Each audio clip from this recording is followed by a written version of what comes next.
주인공 이름은 김태연. 나이는 29살. 태연은 늘 비슷한 하루를 살았다.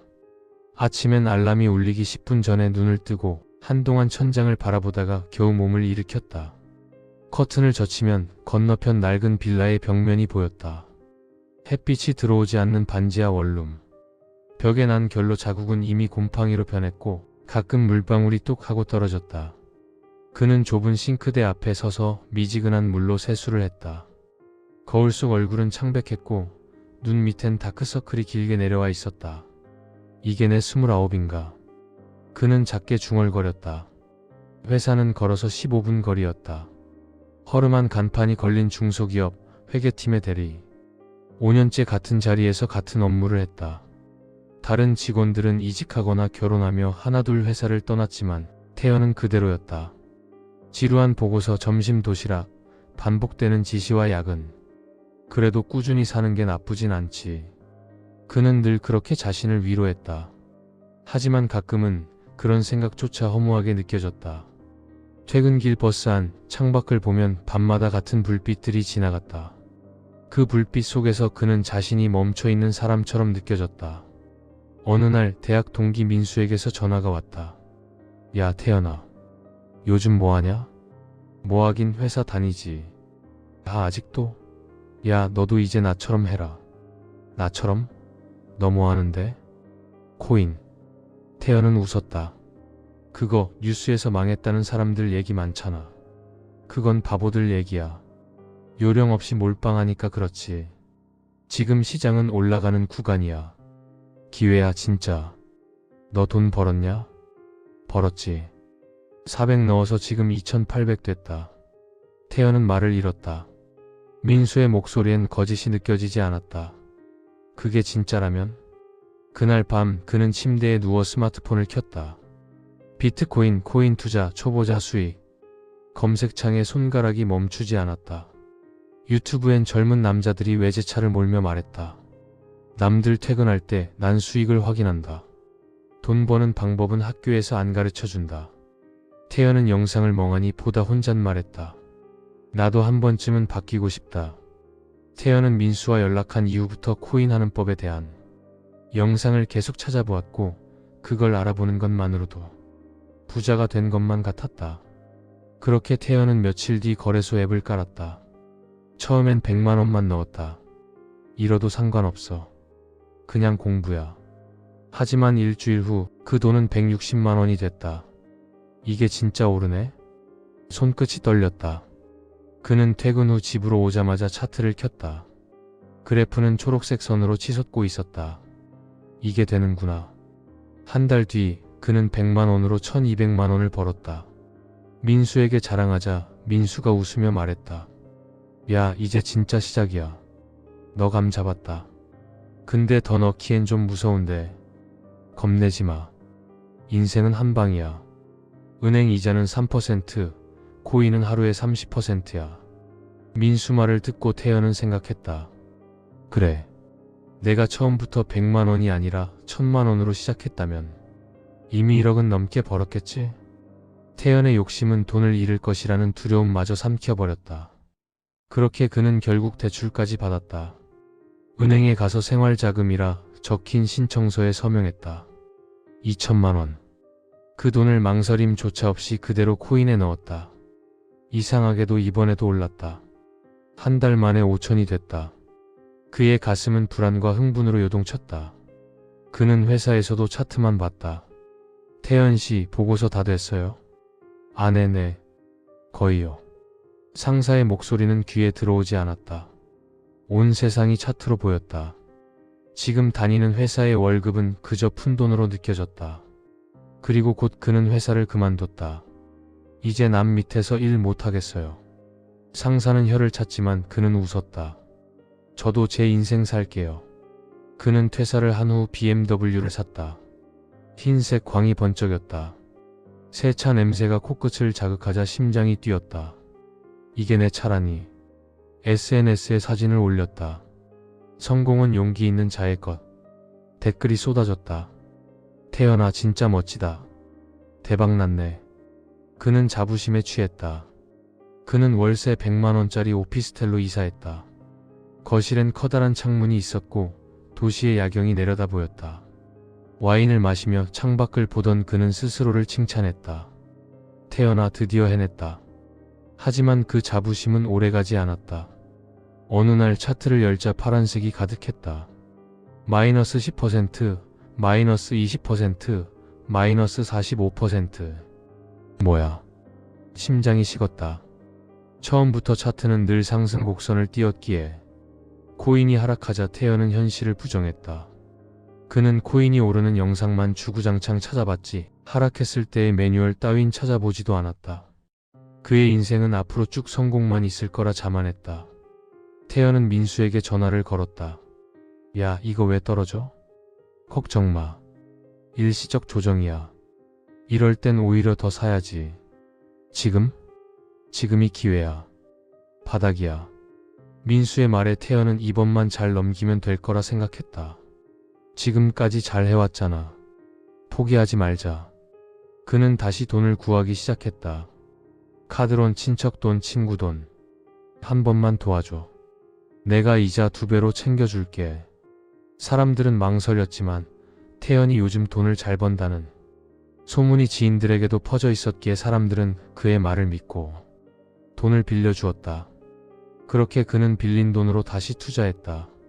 하지만 그래프는 멈추지 않았다. 계속 내려갔다. 바닥을 찍은 뒤에도 더 내려갔다. 마이너스 80%. 이건 아니야. 그는 새벽까지 모니터를 붙잡고 있었다. 눈이 충혈됐다. 새벽 4시 전기 스탠드 불빛 아래서 그의 손가락은 떨리고 있었다. 잠깐 떨어진 거야. 다시 올라. 하지만 마음 한켠에선 알았다. 끝났구나. 며칠 뒤 은행에서 톡촉장이 날아왔다. 대출 상환 기일이 지났습니다. 사채업자에게서 전화가 왔다. 언제 줄 거야? 너 어디야? 태연은 공포에 휩싸였다. 문을 잠그고 불을 껐다. 현관문 밖에서 누군가 노크했다. 있지?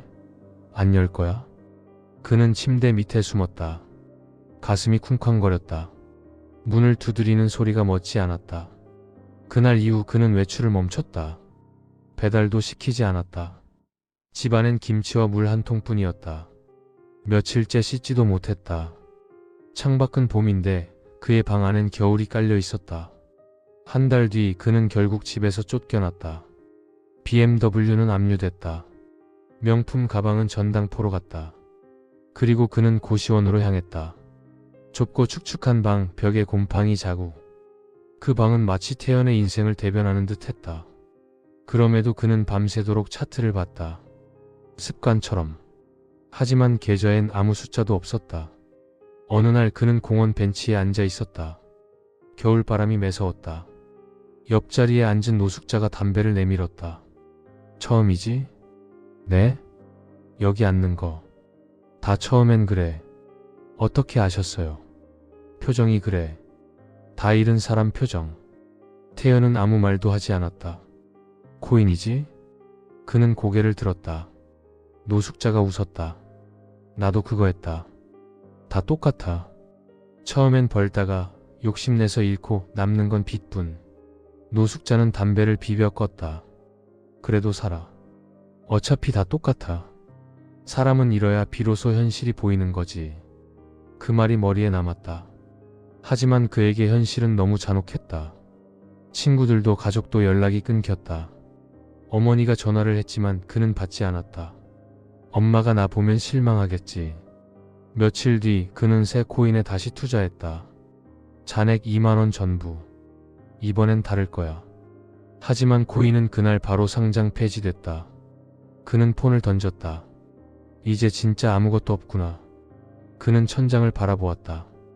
낡은 형광등이 깜빡였다. 눈물이 흘렀다. 그냥 다 끝내고 싶다.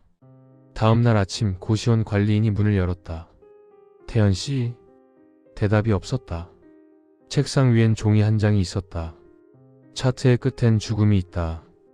밖은 화창했다. 벚꽃이 흩날리고 거리엔 웃음소리가 넘쳤다. 사람들은 여전히 휴대폰을 보며 코인 시세를 확인했다. 누군가는 새로 올라가는 그래프를 보며 미소를 지었다. 그리고 그 미소의 어딘가에서 또 다른 태연이 천천히 무너지고 있었다.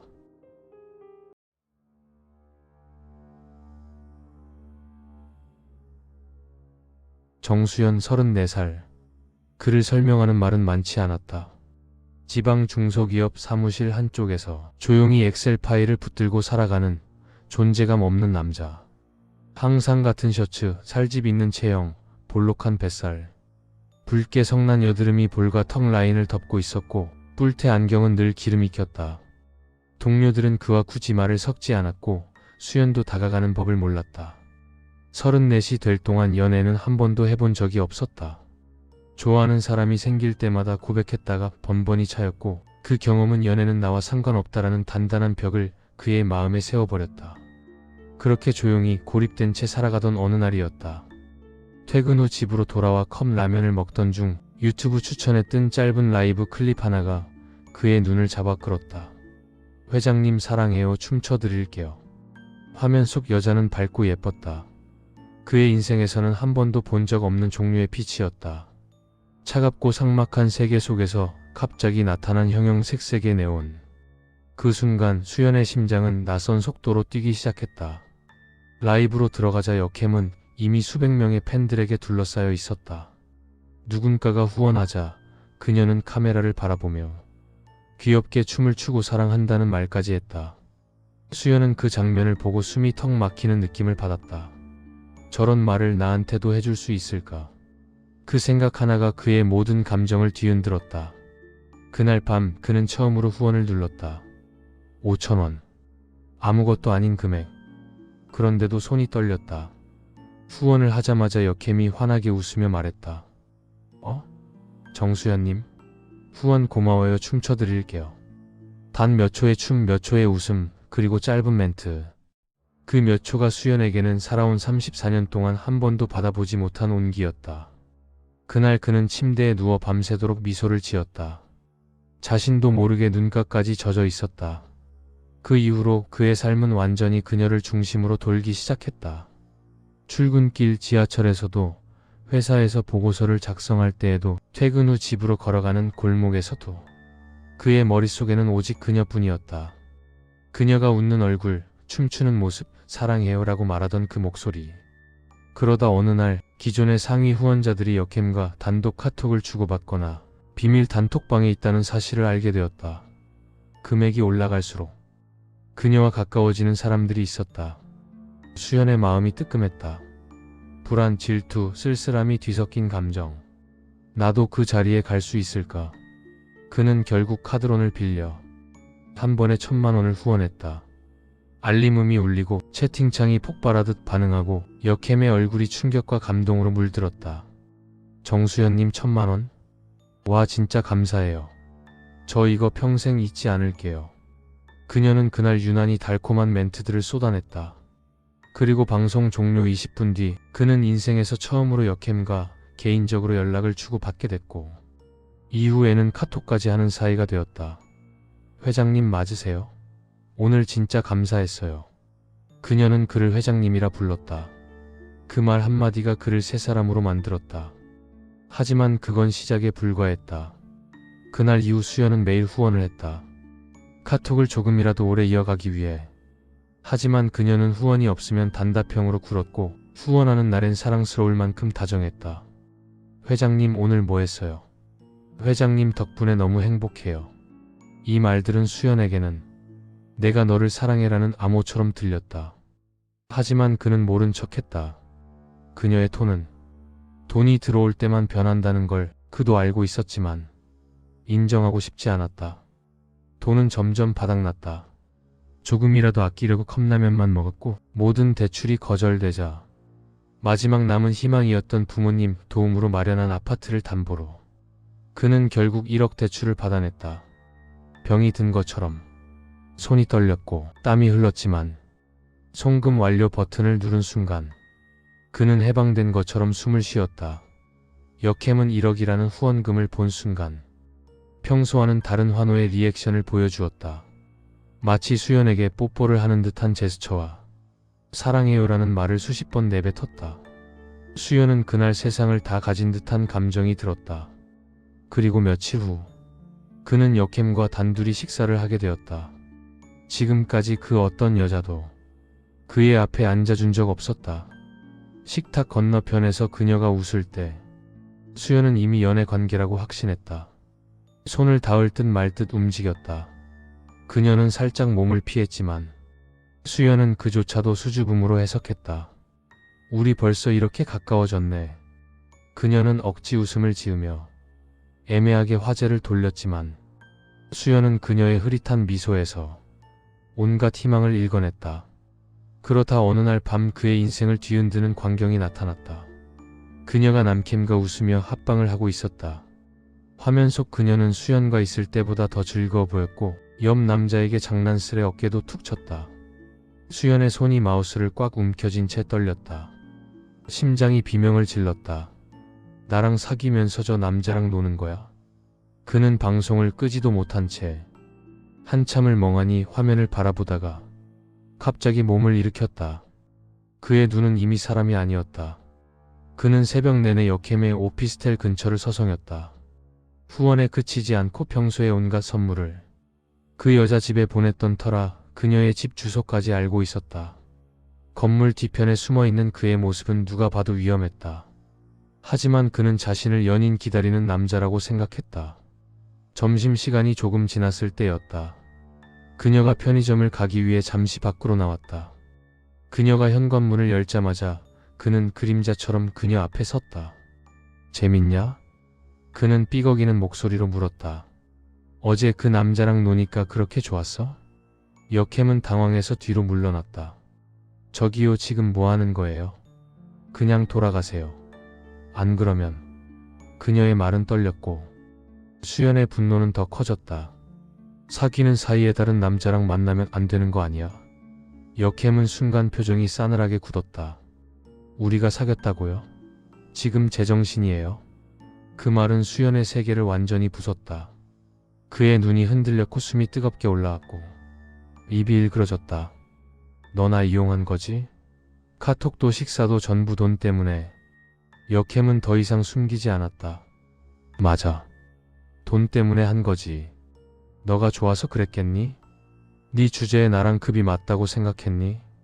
너 거울 안 보니? 그 문장은 그의 정신에 마지막으로 남아있던 가는 실 한 가닥을 끊어버렸다. 이후 상황은 짧고 빠르고 혼란스러웠다. 수연은 미리 준비해뒀던 칼을 꺼냈다. 그 뒤 정확히 어떤 일이 벌어졌는지 그 누구도 끝까지 설명하지 못했다. 오직 비명, 충돌음, 그리고 누군가의 떨리는 신고 목소리만이 그날의 기록으로 남았다. 잠시 후 수연은 건물 앞에서 경찰에게 제압된 채 발견되었다. 눈은 멍했고 입술은 무언가를 중얼거렸다. 사랑한다고 했잖아, 나 회장이었잖아. 그의 주변에는 끔찍한 침묵이 감돌았다. 그리고 그 다음 순간부터 수연의 삶은 끝없는 어둠 속으로 떨어져 갔다. 그 사이 수연을 둘러싼 세상은 완전히 달라지고 있었다. 역캠 커뮤니티는 난리가 났다. 수천 개의 글과 댓글. 처음엔 충격과 분노가 뒤섞였지만 얼마 지나지 않아 사람들은 잔인할 만큼 빠르게 진실을 소비하고 조롱하고 또 망각하기 시작했다. 역시 후원충은 답이 없다. 이래서 여성 크리에이터가 힘든 거지. 저 남자 예전부터 이상했대. 돈 퍼주니까 자기가 남친인 줄 착각한 거임. 1억이나 써놓고 저 꼴이라니. 커뮤니티의 목소리는 수연에게 닿지도 않았지만 혹시 들린다 해도 그는 이해하지 못했을 것이다. 그는 여전히 왜 이렇게 된 건지조차 정리할 수 없는 상태였기 때문이다. 수연은 피고인석에 앉아 있었다. 뿔테 안경은 벗겨져 있었고 눈 아래는 시커멓게 파여 있었으며 자잘한 여드름은 더 진해진 듯 했다. 판사가 물었다. 정수연 피고인은 혐의를 인정합니까? 수연은 천천히 고개를 들었다. 그의 눈동자에는 공허함도 반성도 분노도 없었다. 그저 어딘가 먼 곳을 바라보는 사람의 눈이었다. 저는 사랑한 것뿐입니다. 법정 안은 술렁거렸다. 역캠의 가족과 지인은 울었고 방청객 일부는 혐오의 눈빛을 보냈다. 변호사는 수연의 정신 상태를 호소하려 했지만 그의 말은 거의 의미가 없었다. 최종 선고는 여러 날에 걸친 공방을 지나 조용히 내려졌다. 수연은 그 순간에도 판사를 쳐다보지 않았다. 그는 천장을 바라보며 작게 웃고 있었다. 마치 누군가와 대화를 나누고 있는 것처럼. 재판이 끝났지만 이야기는 끝나지 않았다. 수연은 교도소로 이송되었다. 그곳에서도 그는 다른 재소자들과 어울리지 못하고 매일 밤 벽을 향해 중얼거렸다. 그의 머릿속에는 여전히 역햄이 있었다. 회장님 보고 싶어요. 그 환청은 날이 갈수록 더 또렷해졌다. 수연은 벽에 기대앉아 입가에 미세한 미소를 띠며 눈을 감았다. 나도 보고 싶어. 우리 다시 만나자. 그러나 그들이 다시 만나는 일은 영원히 없었다. 그는 아직도 모른다. 그가 사랑이라고 믿었던 감정이 어떻게 괴물이 되어 자신의 인생을 집어삼켰는지, 그리고 그를 향해 웃어주던 그녀는 그저 자신의 방송을 지속하기 위한 직업적인 미소였다는 것도. 하지만 수연의 세계에서는 그녀는 여전히 존재한다. 그는 매일 밤 캄캄한 교도소 벽 앞에서 조용히 속삭인다. 내가 다시 갈게. 기다려. 그리고 그 말은 어둠 속에서 끝없이 반복되었다. 마치 끝나지 않는 방송처럼.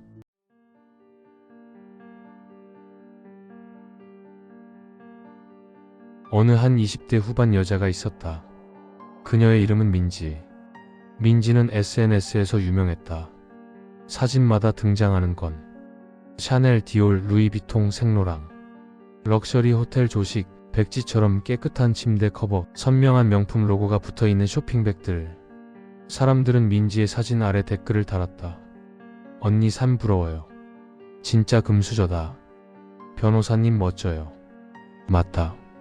민지의 프로필엔 변호사라고 적혀 있었다. 대형 로펌에서 일하는 커리어 우먼. 결혼도 아직 안 했고 누구보다 화려하게 살아가는 듯한 여자. 민지는 늘 웃고 있었다. 언뜻 보면 고민 하나 없어 보이는 표정. 그녀가 올리는 사진은 모두 완벽하고 성공한 여성이라 부르기 손색 없는 이미지였다. 하지만 그 이미지는 진짜일까? 민지가 남자를 만난 건 친구의 친구들이 모인 술자리였다. 그 남자 이름은 정우. 평범한 회사원. 특출난 것도 없고 가난하지도 않지만 부유하지도 않은 어디서나 볼 수 있는 30대 초반의 직장인. 정우는 민지를 처음 본 순간 한눈에 반했다. 아무리 봐도 자신과는 급이 달랐다. 예쁘고 깔끔하고 교양이 있어 보이고 말투도 부드러웠다. 더 놀라운 건 민지가 먼저 다가왔다. 혹시 번호 괜찮으세요? 정우는 당황했다. 나 같은 사람이 이런 여자에게. 하지만 민지는 진심이었다.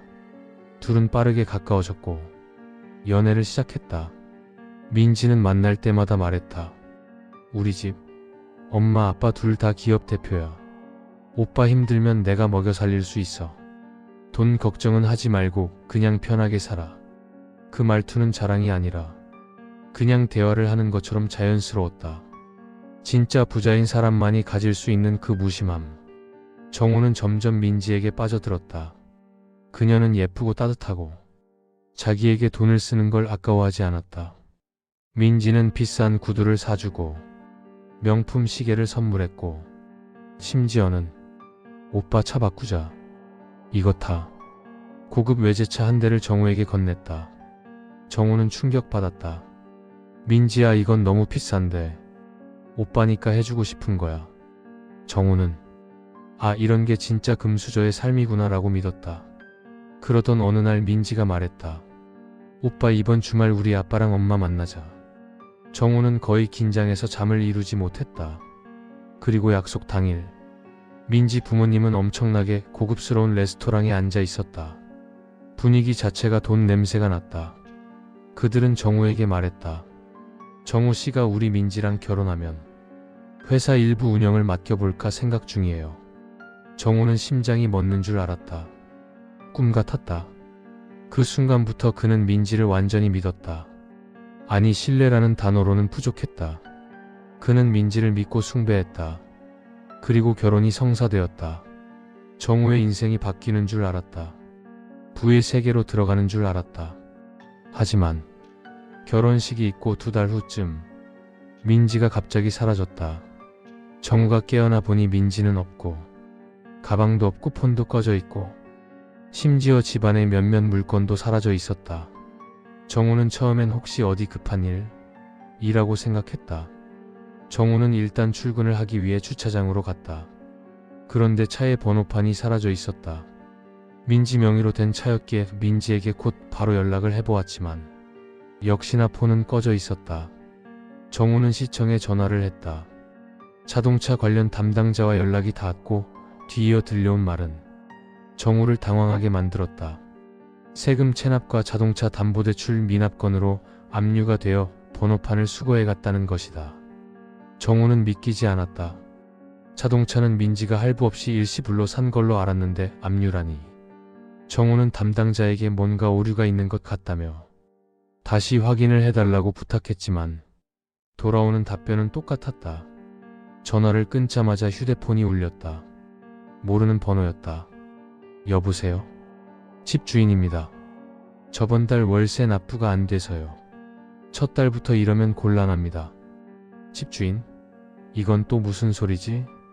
집은 민지의 부모님께서 마련해 주신 건데 월세라니? 여보세요? 왜 대답이 없으세요? 언제 입금해 주실 건가요? 연속으로 말도 안 되는 소리를 들은 정우는 뭐라 대답해야 할지 입이 떨어지지 않았다. 정우는 아무 대답도 없이 통화 종료 버튼을 눌렀다. 정우는 현실을 이해할 수 없었다.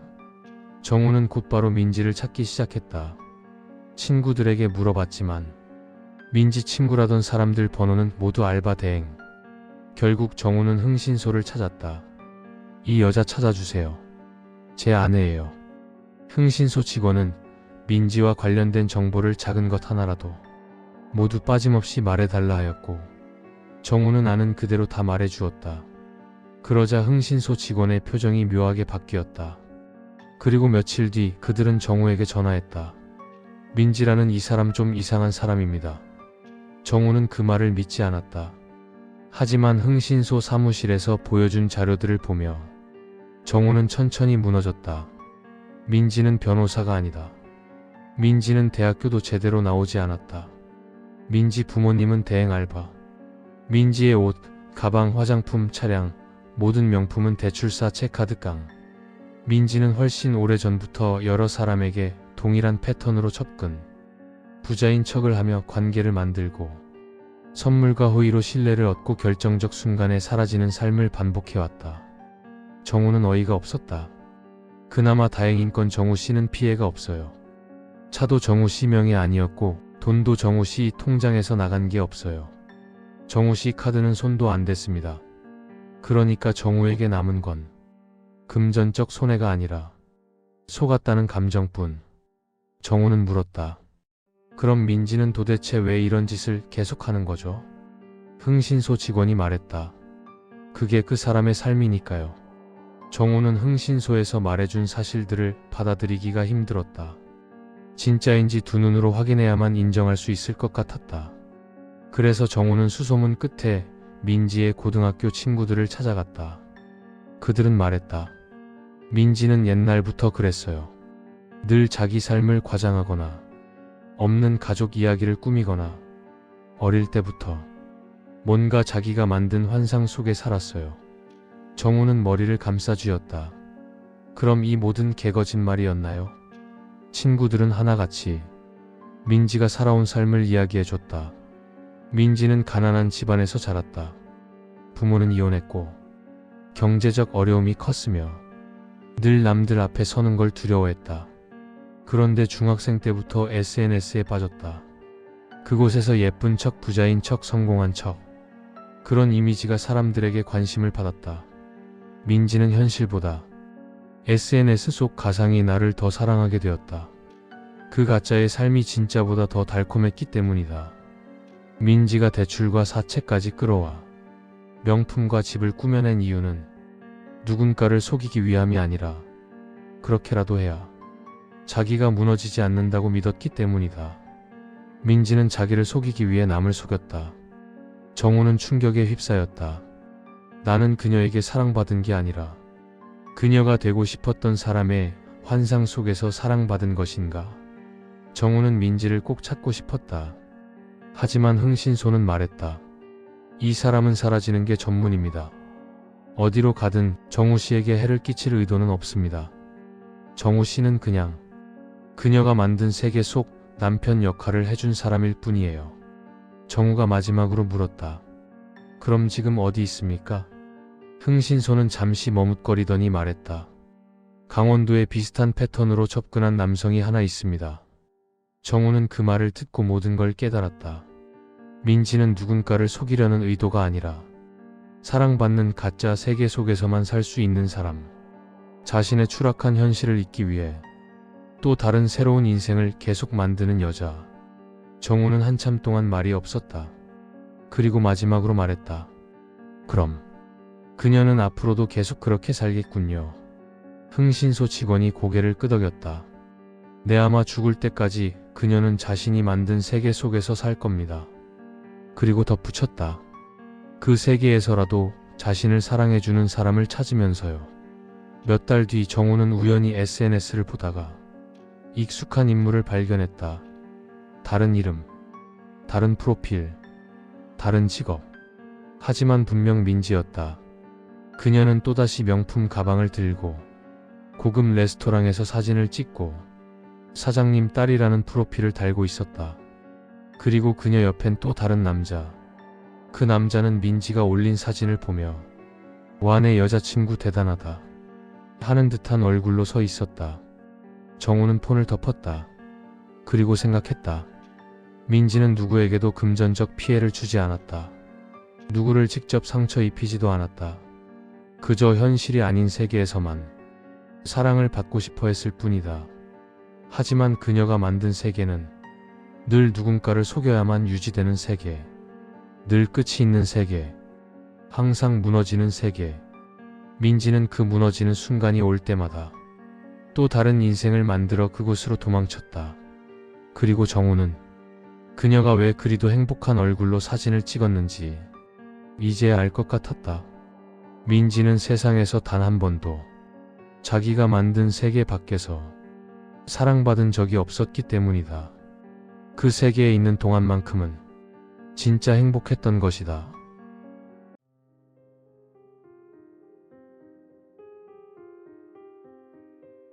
미녀는 40살이었다. 남들은 그 나이에 직장에서 자리 하나 올라가기 위해 치열하게 싸우고 있을 때 그는 이미 남부럽지 않은 부를 손에 쥔 자수성가의 상징으로 불리고 있었다.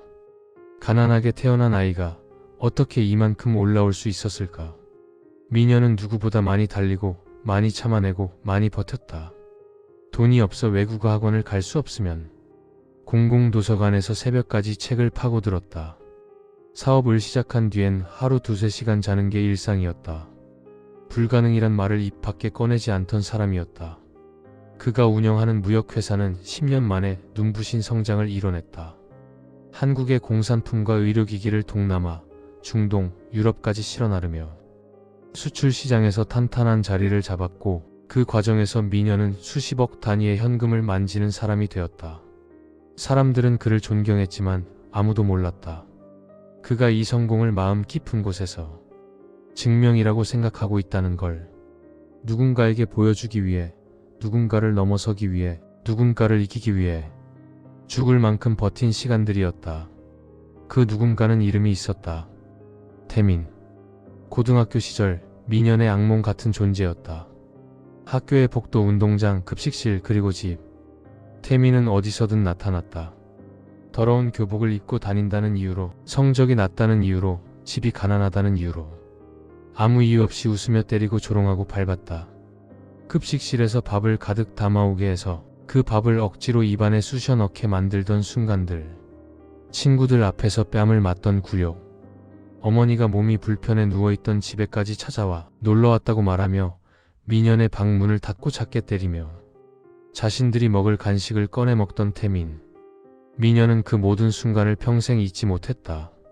몸이 기억하고 피부가 기억하고 자존심이 기억했다. 그런데 어느 날 미녀의 회사에 신입 직원이 들어왔다. 단순 상하차 업무를 맡은 계약직 직원. 면접 서류엔 40세, 고등학교 졸업, 직업 경력 미비. 그리고 이름. 태민. 미녀는 서류를 본 순간 손끝이 떨렸다. 10대 시절의 여름 날씨, 급식실의 냄새, 뺨을 때리던 소리까지 되살아났다. 하지만 그는 평정을 유지한 척 면접을 진행했다. 태민은 말라 있었고 초라했고 눈빛엔 생기라곤 없었다. 그는 미년을 알아보지 못했다. 아무런 표정도 반응도 없었다. 오히려 면접에서 고개만 숙이며 말했다. 저 정말 일 열심히 하겠습니다. 저에게 기회를 주세요. 기회. 누군가에게 누군가가 기회를 달라고. 그 말이 미년의 심장에 비수처럼 꽂혔다. 미년은 조용히 미소 지었다. 그 미소엔 태민은 알아볼 수 없지만 미년 자신만이 알고 있는 오래된 그림자 같은 감정이 섞여 있었다. 그날 밤 미년은 혼자 책상 앞에서 오래 앉아 있었다. 불쌍하다. 이제 다 지나간 일이다. 용서하고 살아야 한다. 그런 생각들이 잠깐 머리를 스쳤다. 하지만 그건 물 위에 뜬 기포 같은 것들이었다. 손끝만 대도 꺼져버리는, 태민이 자신을 알아보지 못했다는 사실이 그것이 복수심을 더 불태웠다. 왜 나는 지금도 기억하는데? 왜 너는 아무렇지 않은 표정으로 나를 지나가? 왜 나만 그 날들을 떠올리며 살아야 해? 복수의 마음은 그날 밤 100%가 되었다. 다음날 회사에서 미녀는 태민에게 먼저 다가갔다. 혹시 너 태민이 맞지? 고등학교 때 같은 학교였어. 태민은 놀란 듯 웃었다. 아, 네? 아네? 아, 그런가요? 제가 기억력이 워낙 안 좋아서 죄송합니다. 기억이 안 난단다. 그렇다. 가해자는 기억하지 못한다. 피해자만 기억한다. 미녀는 되려 더 다정한 얼굴을 했다. 괜찮아. 옛날 일인데 그래도 반갑네. 그날 이후 미녀는 태민에게 조금씩 친절을 베풀기 시작했다. 퇴근 후 태민을 불러 비싼 고기를 사줬고 어렵게 살았다는 얘기를 들을 때면 마음 쓰이는 척 고개를 끄덕였다. 월급도 조금 더 챙겨줬다. 직원들은 그저 새로 들어온 직원을 다정하게 챙겨주는, 대표님을 바라보며 대표님 너무 좋다며 감탄했지만 아무도 몰랐다. 미년의 친절은 복수의 시작이라는 것을. 그러던 어느 주말, 미녀는 연락도 없이 태민의 부모님 집을 방문했다. 현관에 낡은 초인종을 누르자 문이 열렸고 태민의 어머니가 얼굴을 내밀었다. 어머나, 누구세요? 저는 미년이라고 합니다.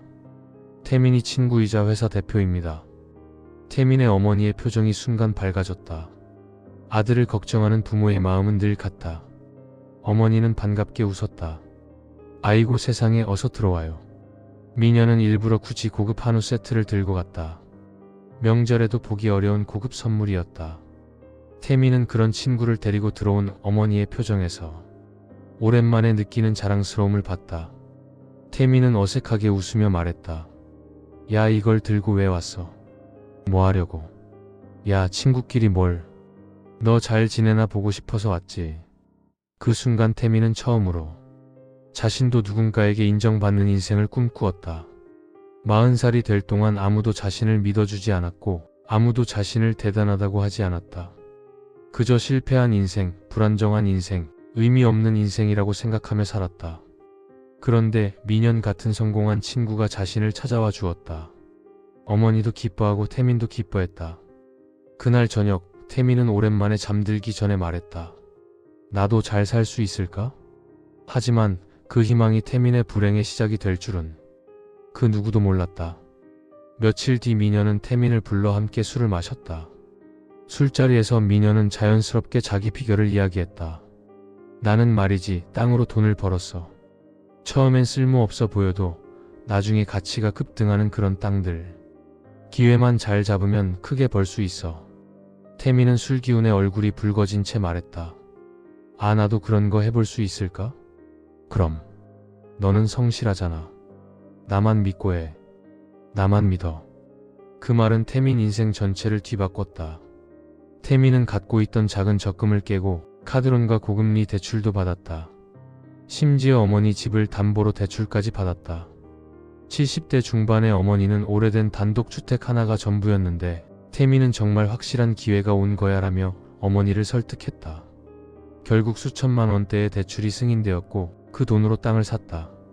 하지만 그 땅은 미년이 오래전에 인맥을 통해 소개받은 절대 개발되지 않을 쓰레기 땅, 집안 약한 잡석지, 지적도상 분쟁지였다. 미녀는 자신이 매입하려고 한 좋은 땅인데 너는 내 친구니까 너에게 양보하겠다며 그 땅을 매입하도록 유도했다. 그렇게 태민은 쓰레기 땅을 아무런 의심 없이 매입하게 되었다. 그 순간 이미 태민의 미래는 끝나 있었다. 땅을 여유 자금도 없이 풀대출로 매입한다는 것 자체가 잘못된 선택이었다. 매달 거금의 원금 이자가 나갔고 순식간에 이자 내기도 빠듯해지는 순간이 찾아왔다. 결국 이자는 밀리기 시작했고 대출 이자의 연체료까지 붙어 금액은 눈덩이처럼 불어났다. 어머니 집에도 경매 개시 통지서가 날아왔다. 엄마 집이 왜 이게 경매로 넘어가는데.